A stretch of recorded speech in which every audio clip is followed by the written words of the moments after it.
The following audio recording has been designed for learning purposes only. Do not share, distribute, or provide any type of copies, or this audio lesson will not be made available to you. Good luck with today's lesson. Thanksgiving. That's something to be thankful for. December 3rd. Okay, so we're going to talk about what we call, kind of lumped together, special speeches. I don't know what your book calls them. We'll just call them special speeches. Commemorative speeches. But these are speeches, I guess they'd still be informative speeches if you wanted to call them anything. These are speeches maybe you've given sometime in your life. Everything we talked about in class applies to the way you should dress, how you use your voice, gestures, all that applies to these. We're just going to kind of cover what your book does, special things you might want to remember for these types of speeches, okay? And, next one. Okay. Because there's something about each of them that's kind of unique. Now, if we have time, we'll talk about the one that you have to give in class, impromptu, okay? So, I'll start with a tribute, okay? A tribute speech. Maybe you guys have given one of these. Hopefully you've been the recipient of a tribute speech. What's a tribute speech? Well, you're honoring someone. You are honoring the person. Has anyone ever given a speech like this? Has anyone ever seen a tribute speech? Okay, maybe you've gone to one, all right? The important thing to remember if you're giving a tribute speech is, and this is tough for some people, you're not the main person. You're not the main speaker, okay? You're not the person in the spotlight. That means for some people, it might be tough. I don't know too much in this class.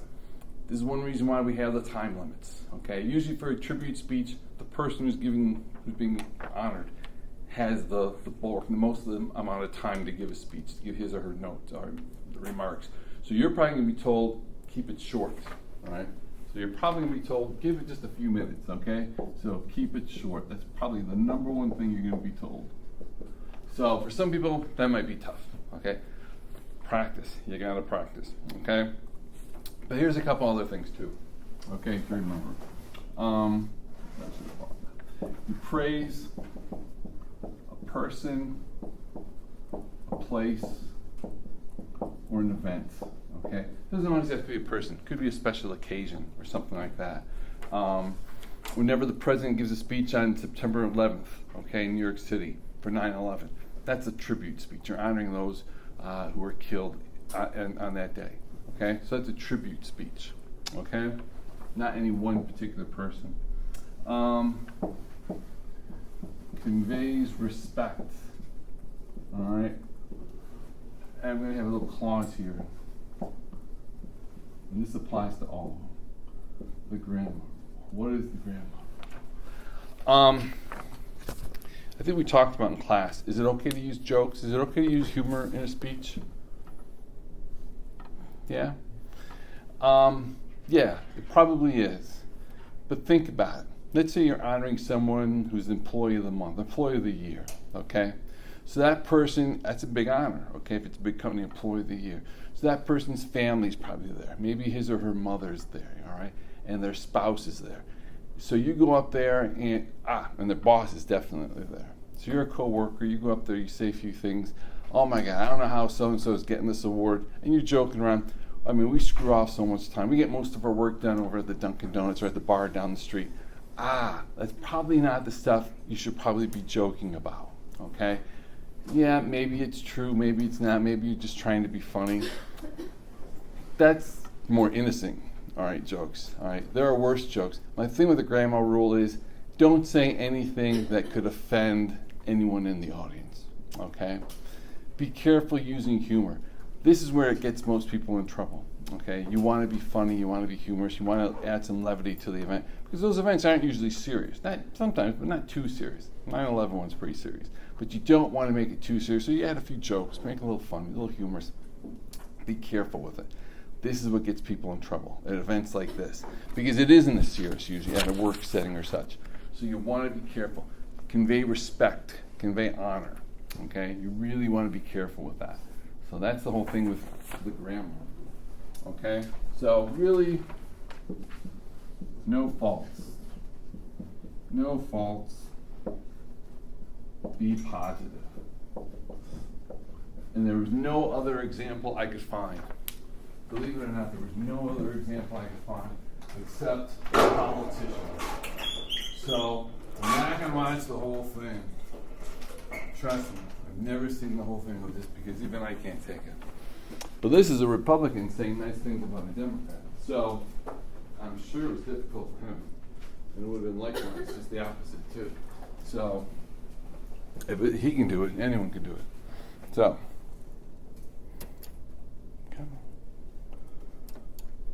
how come that's not? There we go. Okay, so this is all right, here we go.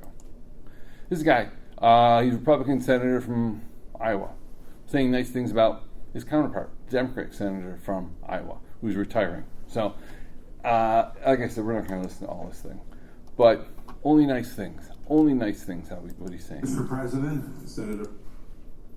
Which one is this? This is the tribute speech. This is a tribute speech. This is a guy, he's the senator from Iowa, Republican, saying nice things about the Democrats. So you know he's probably having a tough time with it. So He has worked hard on. this is when they got along. Throughout the years, Let's go back. he also will leave behind a legacy of fiery floor speeches, Let's go back a little bit. including 4 decades in Congress. He also served 27 years in the United States Navy and U.S. Naval Reserves, 10 years in the House of Representatives, and 30 years here in the United States Senate. Now, I think anybody looking at that would say that that's a remarkable and distinguished record of public service. After 40 years of representing Iowans in Congress, my friend Tom soon will leave behind the halls of the U.S. Capitol.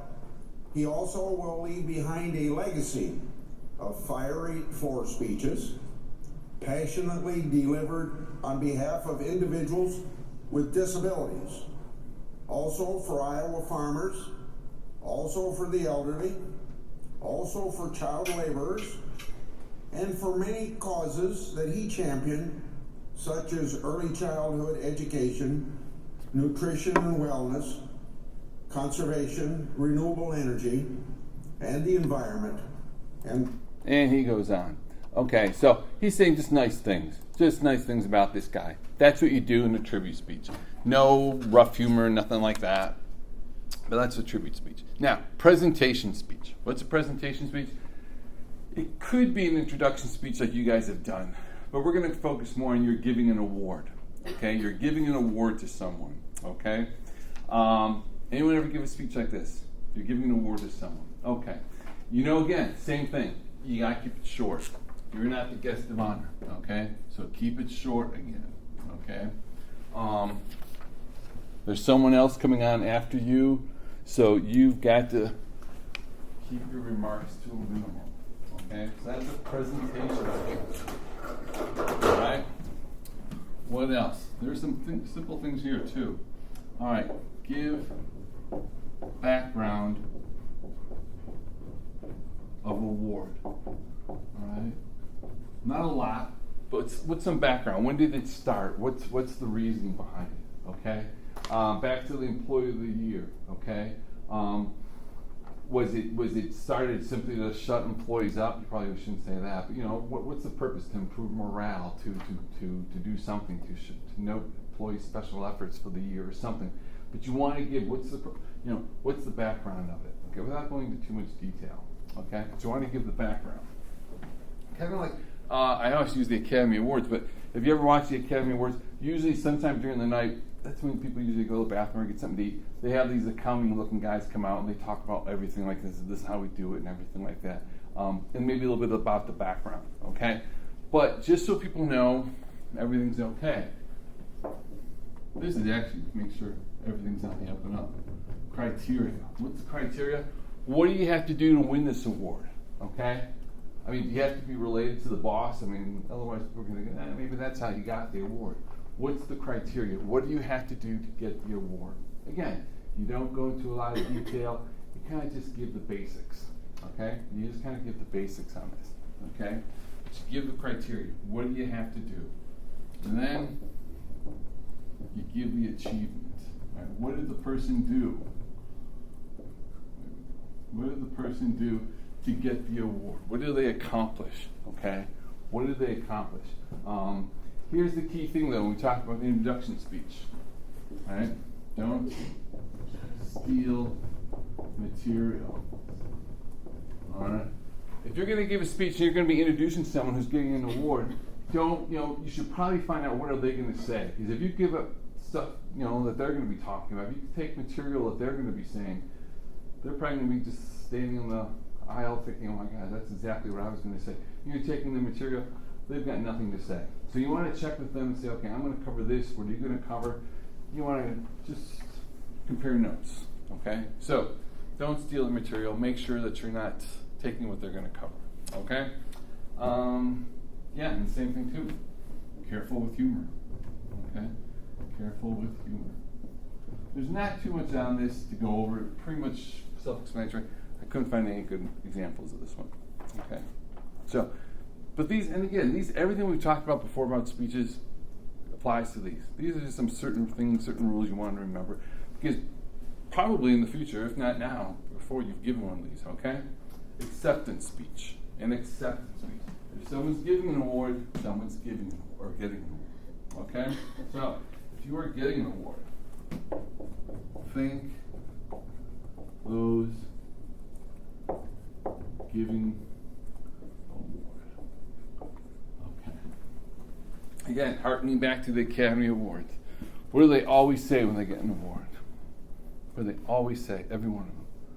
I'd like to thank the Academy. I thank the Academy, right? Because they know if they don't, they're probably not going to get an O, right? I want to thank the Academy. So you thank the people who are giving the award out. I want to thank whatever company you work for this great award, this great honor, okay? Just a nice touch to say. So thank the one giving the award. Thank those who helped you. This gets people in trouble, right? So Nicole here is getting that Employee of the Year award, okay? And she works in a department, I'll say marketing. And she's up there, she thinks accounting, she thinks public relations, she thinks security, administration, but she forgets to think purchasing, all right, where you get all your materials from. She doesn't think purchasing. And then she wonders why, for the next year or so, it takes her like months to get envelopes and her toner for her copier and all this stuff. Why is it? Why is it that way? Because she didn't think purchasing, right? So, should you go up there and try to thank every single group or every single person who played any role in you getting this award? Probably not. Probably not. Because if you're going to thank every single person who has played any part in you getting this award, you're probably going to forget someone. Now, I don't know if she's made a movie lately. Does anyone remember Hilary Swank, the actress? Okay. Yeah, she's won a couple of Academy Awards. Now, I remember the first. Was she in the English teacher movie?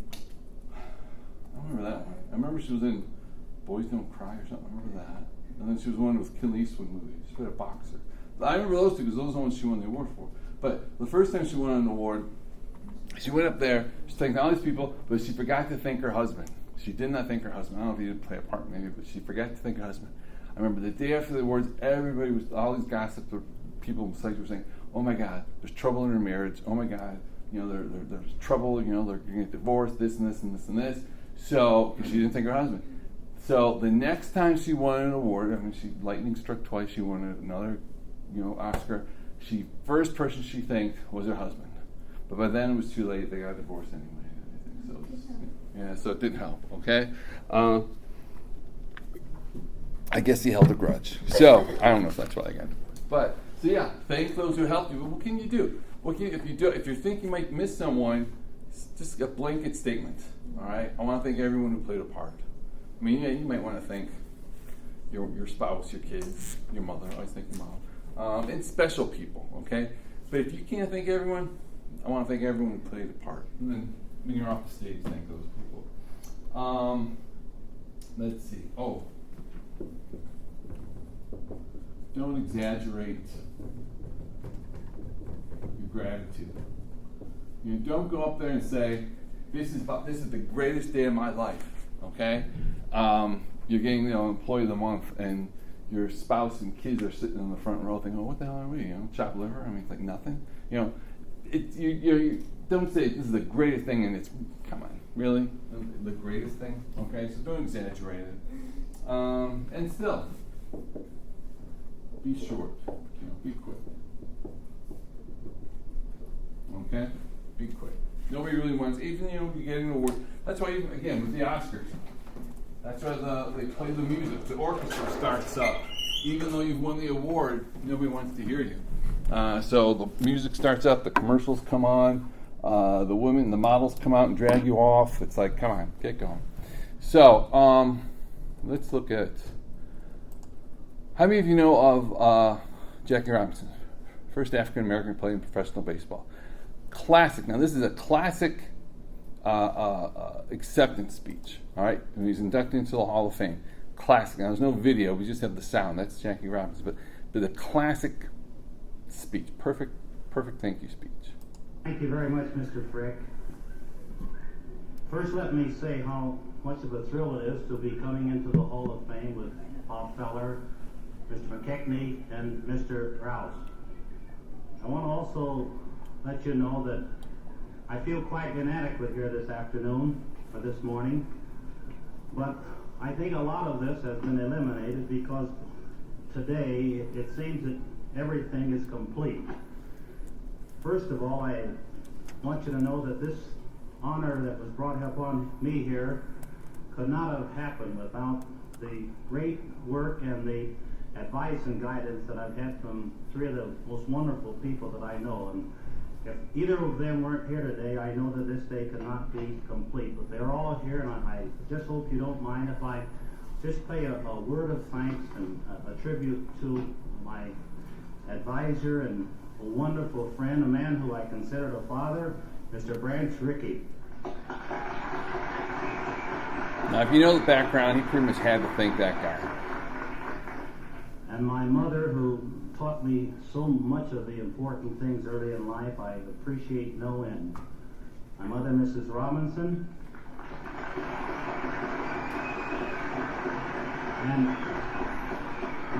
and lastly, ladies and gentlemen, my wife, who has been such a wonderful inspiration to me, and the person who has guided and advised me throughout our entire marriage. I couldn't have been here today without her help. And then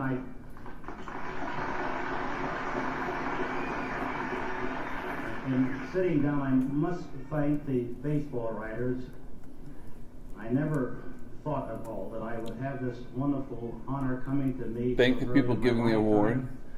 And to have the writers elect me on the first time is a thrill that I shall never forget. We have been up in cloud nine since the election. I don't ever think I'll come down. But I want to thank all of the people throughout this country who were just so wonderful during those trying days. I appreciate it no end. It's the greatest honor any person could have.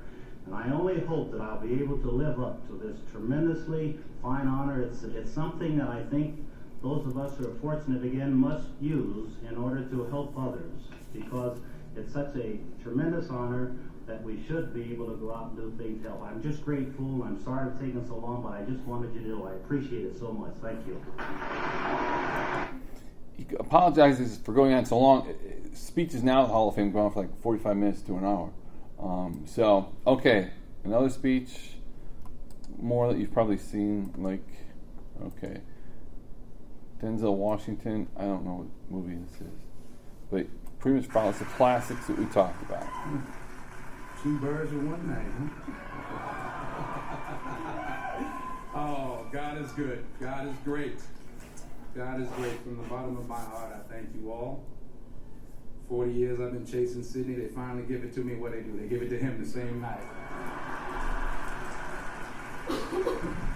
I'll always be chasing you, Sydney. I'll always be following in your footsteps. There's nothing That's another actor. I would rather do, sir. Nothing I would rather do. God bless you. What's that? That guy's an actor too, you probably don't know. It's Sidney Porter. I want to thank the Academy. You know, when I was in college, first starting out as an actor, they asked each one of us what we wanted to do. I said, I want to be the best actor in the world. All the students in the classroom looked at me like I was a nut. Life has taught me to just try and be the best that I can be. And I thank the Academy for Thanks, Academy. saying to me that on this given night, I was the best that I could be. I want to thank Warner Brothers and Alan Horn and Lorenzo de Bonaventura for supporting this film, and Antoine Fuqua, a brilliant young filmmaker, African-American filmmaker. I don't know where you are, Antoine, love you. Ethan Hawke, my partner in crime. So many people, I can't even remember everybody, lawyers, doctors, agents. My beautiful agent, Ed Lamato, we've been together for so many years. Hometown boy from Mount Vernon, my beautiful wife, I love you so much. You put up with me in spite of myself.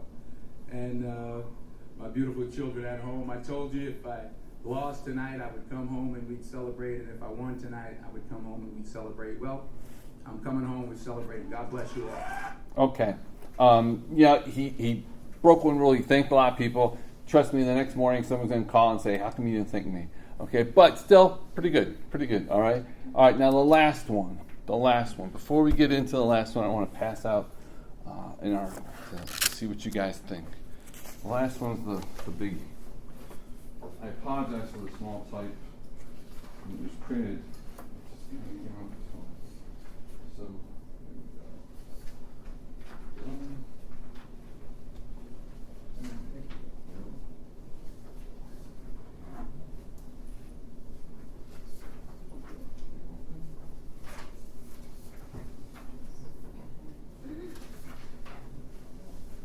okay, so you read that and I'll give you time to find the video I'm looking for too.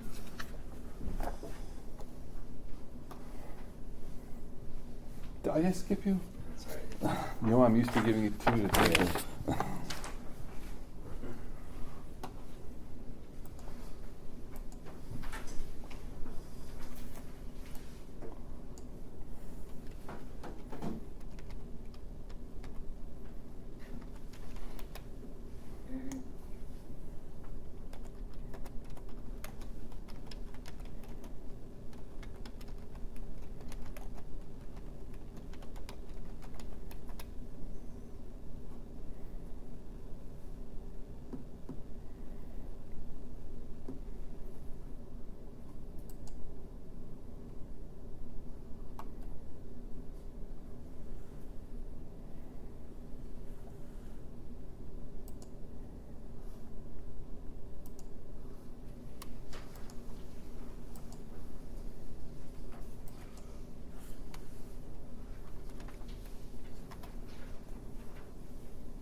Didn't it get to you guys?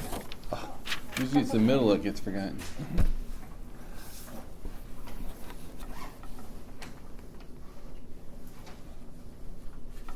Okay, so how many of you have ever had to give a eulogy? Have you ever given a eulogy? Okay, one? Okay. It's a tough speech to give, isn't it? Yeah. It's a very difficult speech to give, yeah. Well, why is it difficult? Well, because like you don't know if you're offending that person because. What? I don't think that person's gonna. I don't think that person. The mean that person's not gonna get offended. Well, yeah, but I mean, like, I don't know, because you feel like you want to honor them, but at the same time, like, you're not gonna get the like affirmation of it. That's what was difficult for me. Okay. I don't really care about what anybody else said. Okay, that's a good point. Yeah, no one's ever brought that up. Yeah, that's true. You're not sure if you're gonna really do it adequately. Okay. Another reason is what? It's a rough time. I mean, if you're so moved to give a speech about someone, thank you. Let's face it, we're not always in the mood to give a speech, and sometimes we try to avoid it as much as we can. But if we want to actually give a speech about a person, that person must mean something, right? And we're probably kind of torn up about that. So it's kind of rough to put down your thoughts and your feelings and everything down on a piece of paper and everything. It's not something you can prepare, years or months in advance. I mean, if my kids, ask me questions and say, we're writing your eulogy, I bet, what the hell? What's your mom tell you? What do you know that I don't know? I'd be kind of worried. So it's something you kind of do on the fly, It's like, well, okay, so-and-so died. I really should write some notes. So it's tough. It's not easy. I used to teach a speech class where they had to write a eulogy, and only one time we did it, I said you could use a person, and it was too tough for some students. And we went through a lot of Kleenex. I was like, oh my God, if you do even real people, live people, but it was too tough. So after that, we did cartoons, the characters. I go, do a eulogy of a cartoon character. You're not just turn on TV and Homer Simpson's back, and those guys are back, so it's okay. Much easier then. No one cried then, but it's tough. What's another reason why? What's another reason why it might be tough?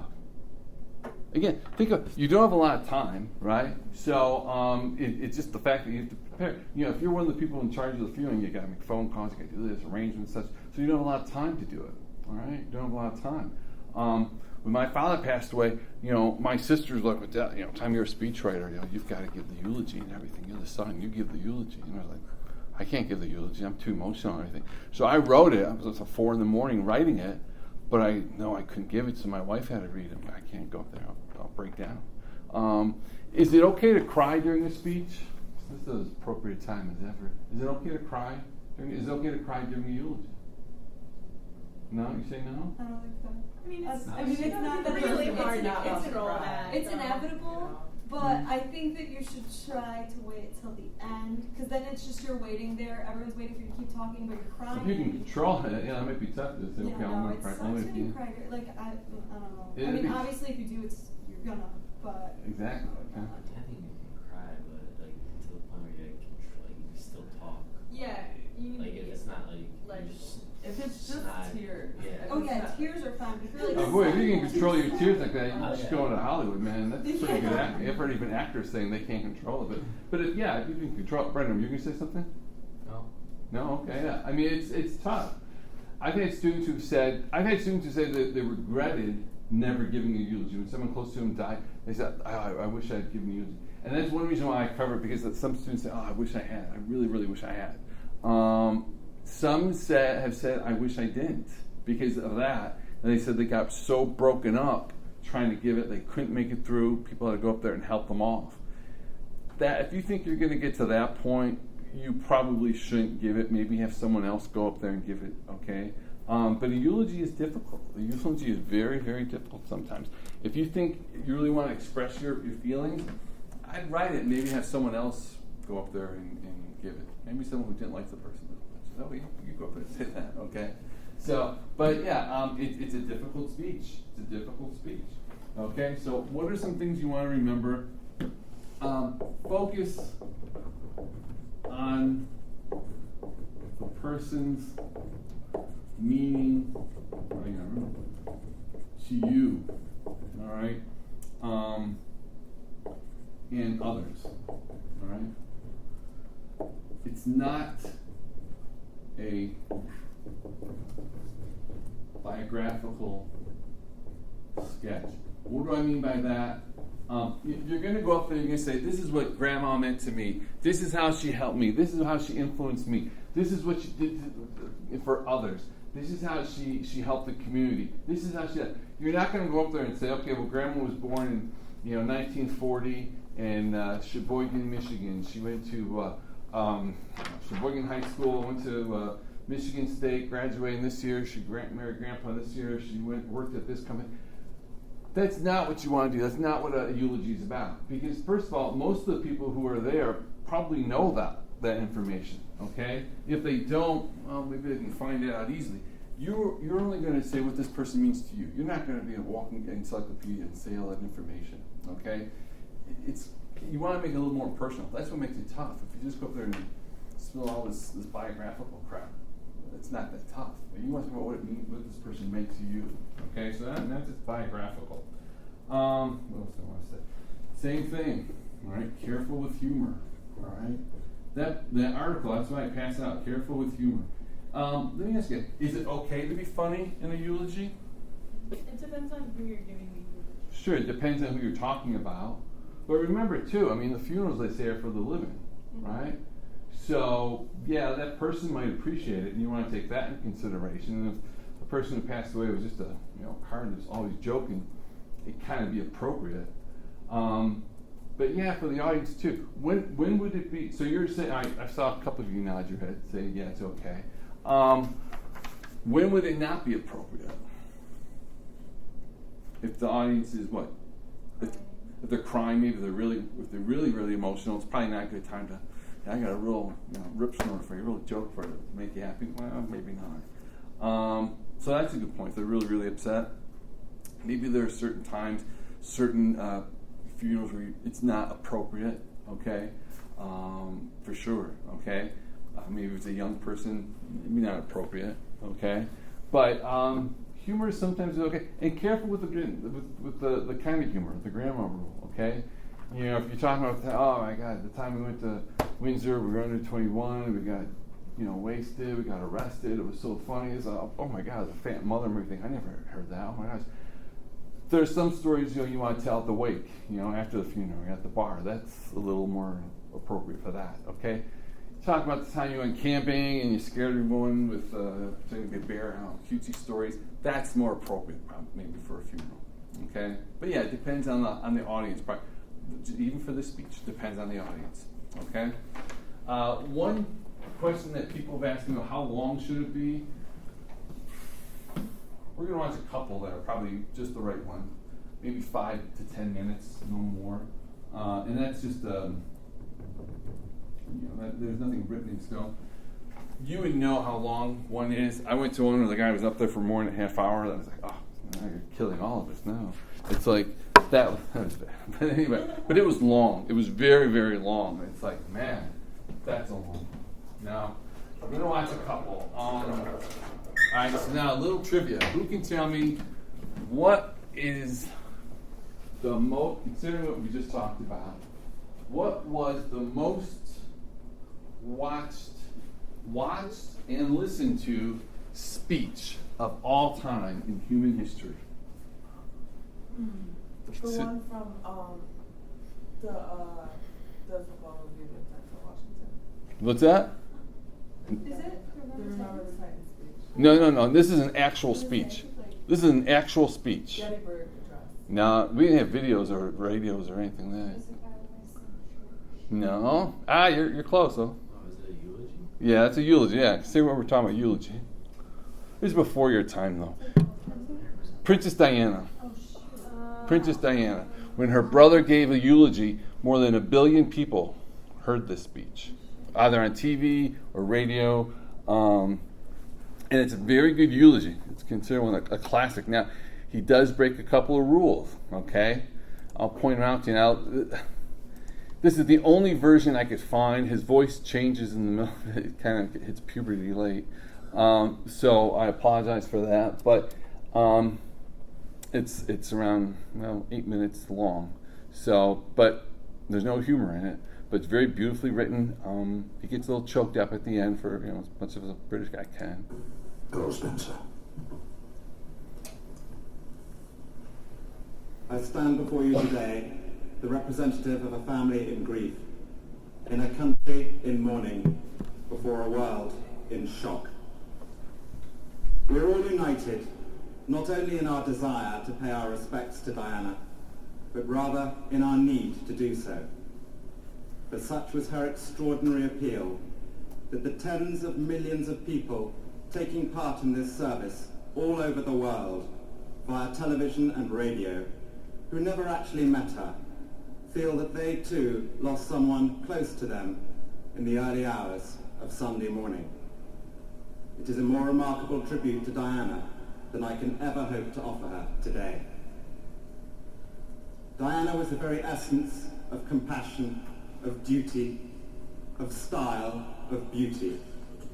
All over the world, she was a symbol of selfless humanity, a standard bearer for the rights of the truly downtrodden, a very British girl who transcended nationality, someone with a natural nobility who was classless, and who proved in the last year that she needed no royal title to continue to generate her particular brand of magic. Today is our chance to say thank you for the way you brightened our lives, even though God granted you but half a life. We will all feel cheated, always, that you were taken from us so young, and yet we must learn to be grateful that you came along at all. Only now you are gone do we truly appreciate what we are now without, and we want you to know that life without you is very, very difficult. We have all despaired at our loss over the past week, and only the strength of the message you gave us through your years of giving has afforded us the strength to move forward. There is a temptation to rush to canonize your memory. There is no need to do so. You stand tall enough as a human being of unique qualities, not need to be seen as a saint. Indeed, to sanctify your memory would be to miss out on the very core of your being, your wonderfully mischievous sense of humor with a laugh that bent you double, your joy for life transmitted wherever you took your smile and the sparkle in those unforgettable eyes, your boundless energy which you could barely contain. But your greatest gift was your intuition, and it was a gift you used wisely. This is what underpinned all your other wonderful attributes. And if we look to analyze what it was about you that had such a wide appeal, we find it in your instinctive feel for what was really important in all our lives. Without your God-given sensitivity, we would be immersed in greater ignorance at the anguish of AIDS and HIV sufferers, the plight of the homeless, the isolation of lepers, the random destruction of landmines.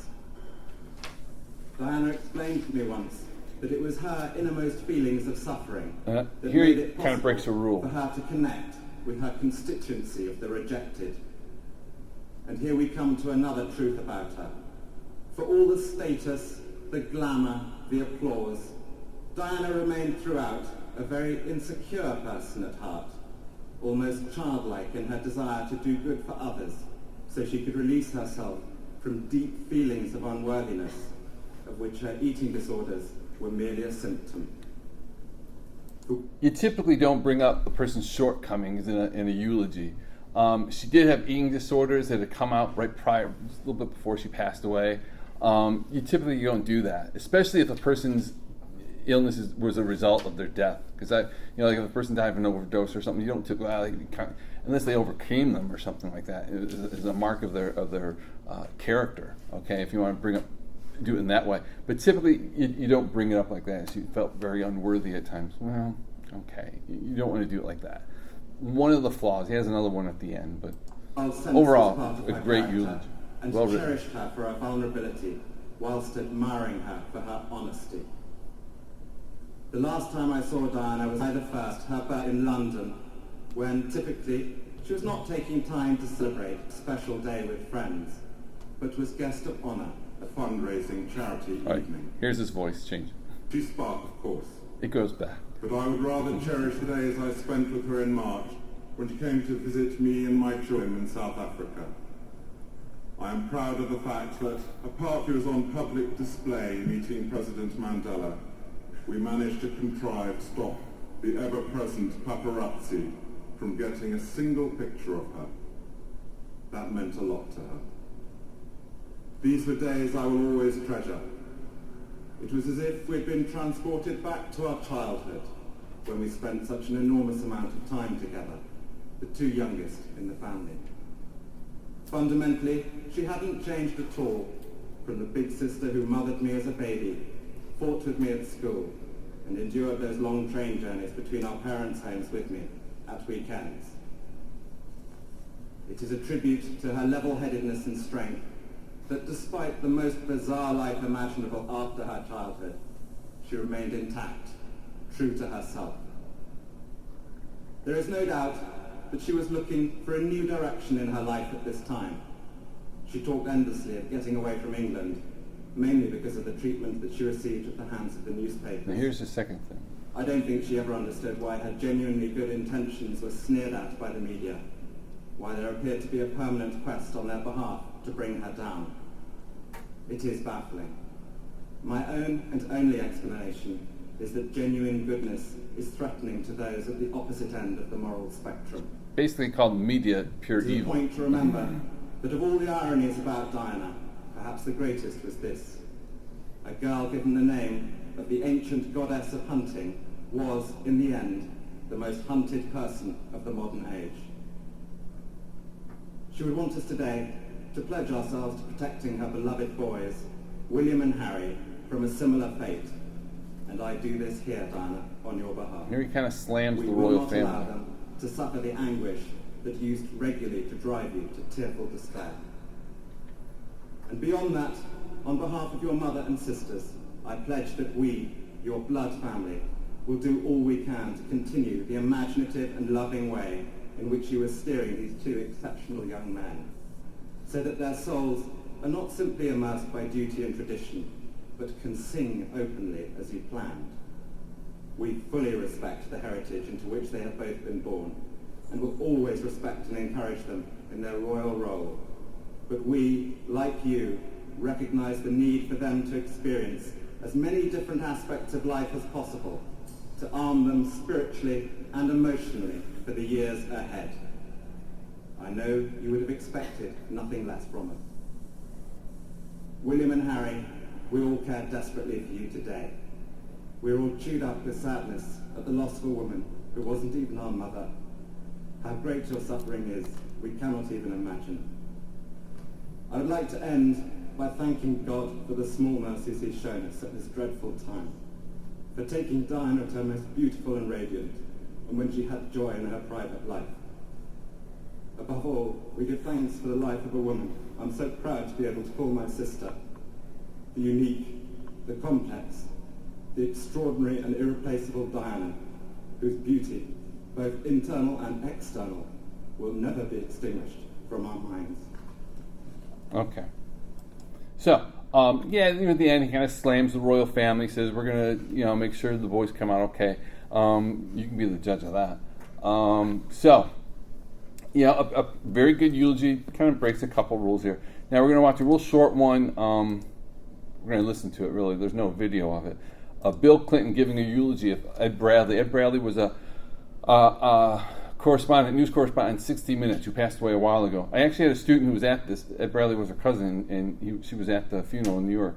I think at St. Patrick's Cathedral. Okay, he uses humor, all right, several times, quite a bit actually in this eulogy. He uses it masterfully. Now it's less than 5 minutes long, but listen to how he uses it.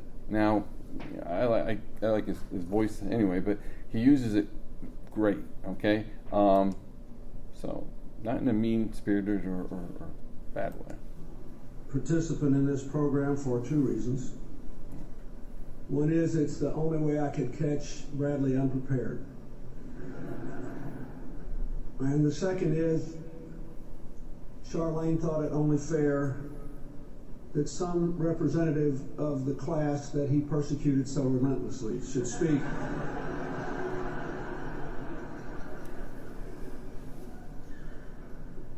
I first met Ed Bradley the way most Americans did, on television. more than 30 years ago, talking about Vietnam. Over the years, I watched him migrate from CBS News to the documentaries to 60 Minutes.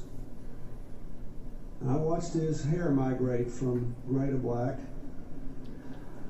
from long to short to shaved. I didn't know what I thought about the earring, but Hillary liked the hair changes. Throughout this whole migration, I was learning. I learned about the human consequences of war and politics in Asia. I learned an enormous amount about complex biomedical issues. I learned about the perils of power and greed, about America's constant struggle with bigotry and its consequences. You already heard that one of his last stories was about the appearance of the ivory-billed woodpecker in the cypress swamps of my native state of Arkansas. I love that story because it was the first time in 30 years he talked about something I knew as much about as he did. And the only time.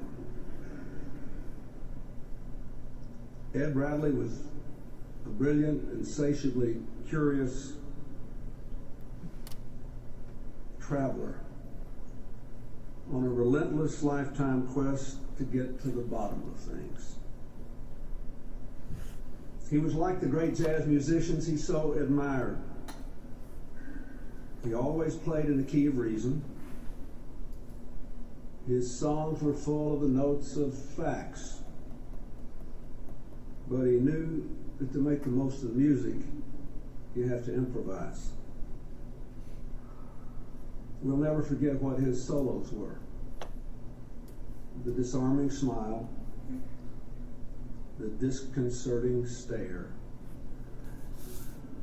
the highly uncomfortable stretches of silence, the deceptively dangerous questions, and the questions that would be revealing no matter what answer you gave. Watching him was mesmerizing because you knew you were watching a master at work. This then is my tribute. I knew I had arrived in national politics when Ed Bradley wanted to interview me. I always preferred watching him interview others.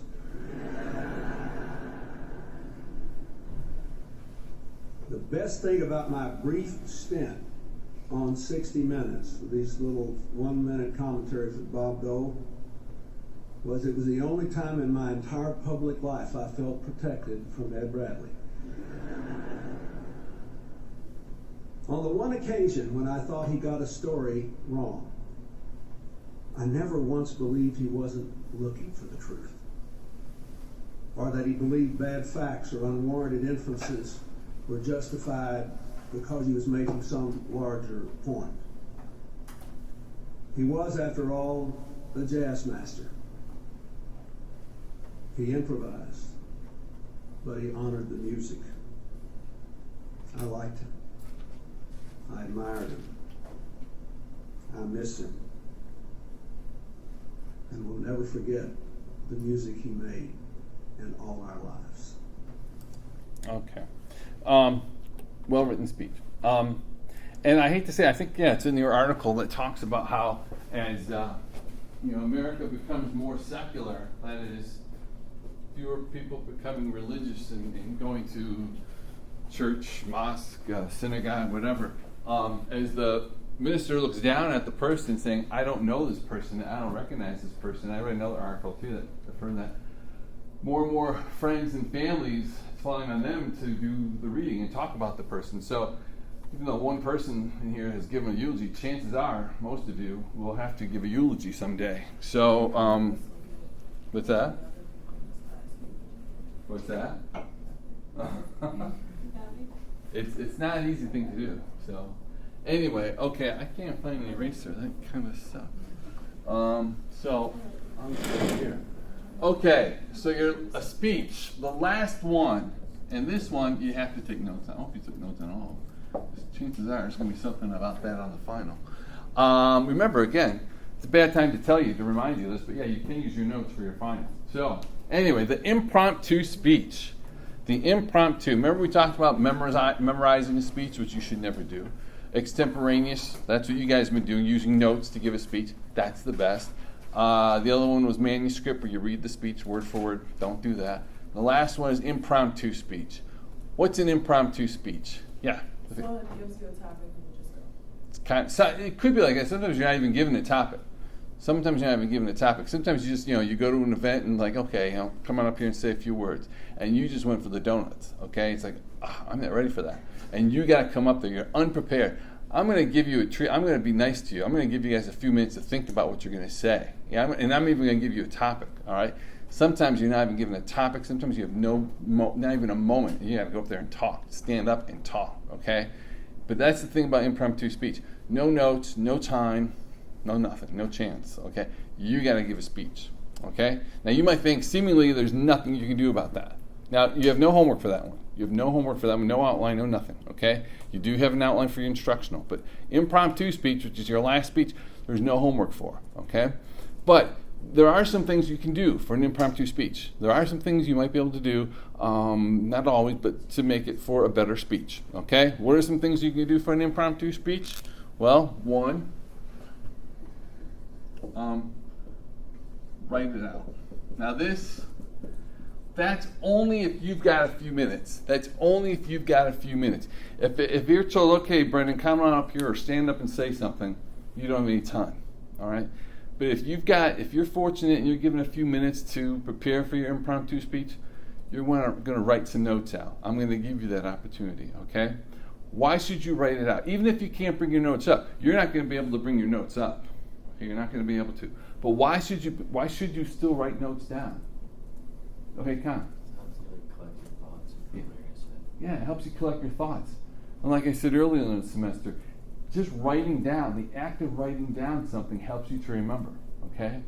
If you go ahead an hour later and read them, it helps you even more. But just writing those notes down is going to help you to remember what you said, what you wrote, okay? So write it out. If you've got the opportunity before you go up there and give an impromptu speech, take advantage of it. Write it down, okay? And if you're going to do that, think of conclusion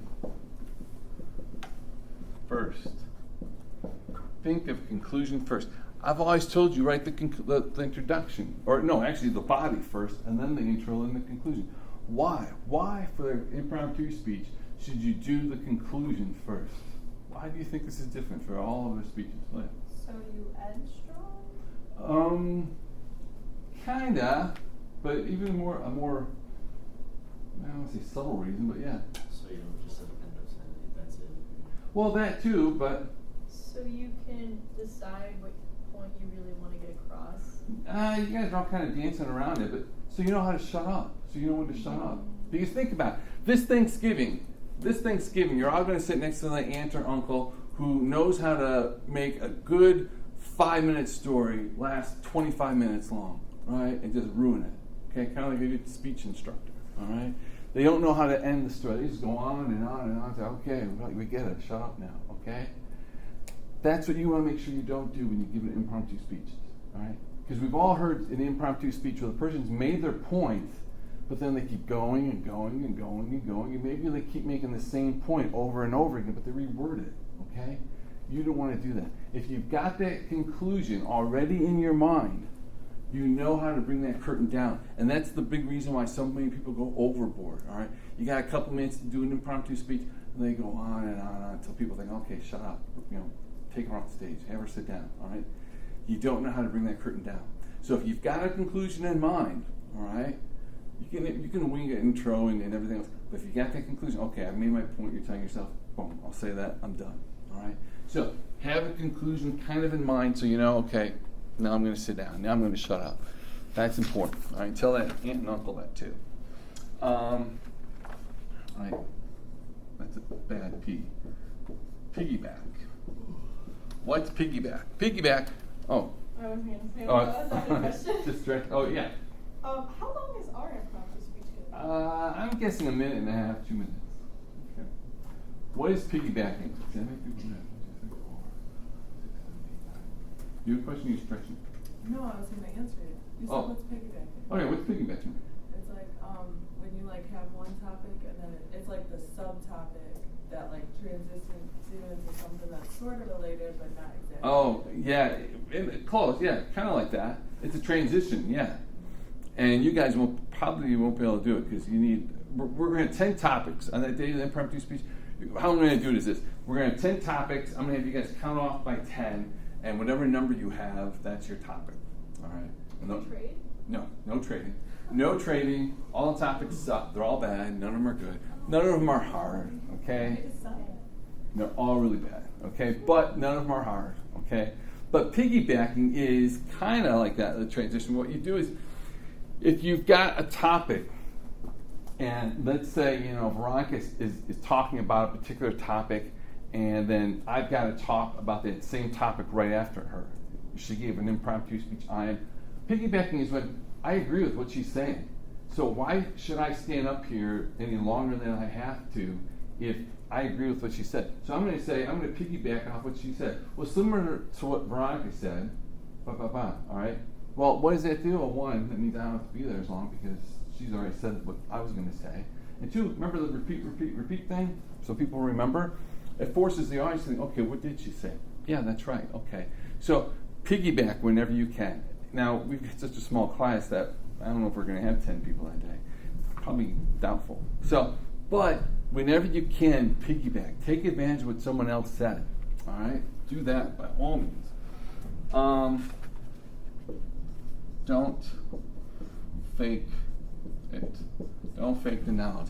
Have you ever seen, I didn't see all the episodes, The Office, where one of the characters, Steve Carell character, I saw the one where he's sitting at a desk with all the big wigs from the company, and he never says a word. All these employees are out in the audience, and he never gets to say a word. Finally, someone asks a question in the audience, and so he jumps up at the end to give an impromptu thing, and he says something stupid, and it gets the company in trouble and this and this and this, because he wants to look like a big shot. Okay, so he gets in trouble. You open your mouth. Don't fake knowledge. If you're giving an impromptu speech and you want to look impressive or you want to sound like you know what you're talking about, don't fake it. Don't make up something just because you want to look good. All right? Don't make up information because you want to sound impressive. Don't fake it. Okay? Don't do that. People are not going to like you after that. One of our topics will be political, right? Are they going to be political? Oh, yeah. No, I'm not going to make it political. No, I'm not crazy. No, nothing political here. Yeah. It has to be like off the dome. You can't search anything up. No, you can't. No, nothing like that. Listen, don't worry. The topics, did I tell you guys? Peanut butter versus jelly, okay? I'm trying to think of what I used to have. Which I took off. Give a modern rendition of Little Red Riding Hood. I think those are getting a little risque, so I quit having that one. Is there like things in line with that? Because that sounds more like storytelling than a speech, and I can't tell stories. Wow, that's still a speech if you're standing up here telling us that. Don't worry, that's not one that's on the radio. How trading No trading. 2 minutes. Tell us why we should vote for you. You're running for president. I got rid of that one though. What's another one? If all the world was one color, what color would it be and why? I got rid of that one. An idiot said clear. I said clear. I go, that would be hell. Everything was clear. We'd be bumping into everything. I go, no, that's stupid. So I got rid of that one really quick. He's probably going to get elected president one day. Yeah. But those are the questions. There's nothing like too difficult or why you should vote for this. Nothing hard, nothing controversial, nothing. Unless you're a real peanut butter fan, you hate the person who says jelly or something like that. But nothing rough. I'm not gonna make it tough on you guys. So, let's see. I think that's about it. And don't rush it. even though you want to sit down. So, but yeah, there are some things you can do for an impromptu speech. Oh, and the last thing, anticipate it. Anticipate. How can you anticipate it? You know, let's see, what am I thinking of? Okay, let's say Shirley works for a big company. She works in the marketing department, and every Monday morning they have a staff meeting. Everybody has to talk about what they're doing. Well, previous week, she went to Chicago for a marketing seminar, okay? She can probably anticipate at the following staff meeting, they're going to ask, her boss is going to say, hey, Shirley, what did you learn? Well, that weekend, she should probably think about what she's going to say. She probably shouldn't be caught off guard and think, well, geez, I went to some great restaurants, and I learned, I had some great drinks, and I don't know, everything else is a blur. I don't remember. That's probably not a good thing to say, Shirley.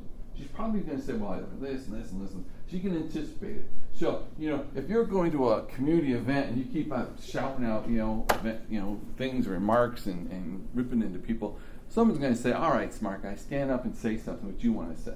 So you should probably keep your mouth shut, okay? My point is, you can usually anticipate if you're going to have to give an impromptu speech. Sometimes. Not usually, sometimes.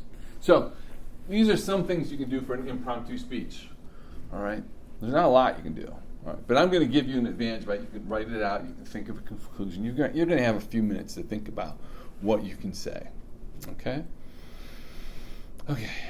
Any questions at all about what we covered? No? All right. I will see you on Thursday. Good luck with today's lesson.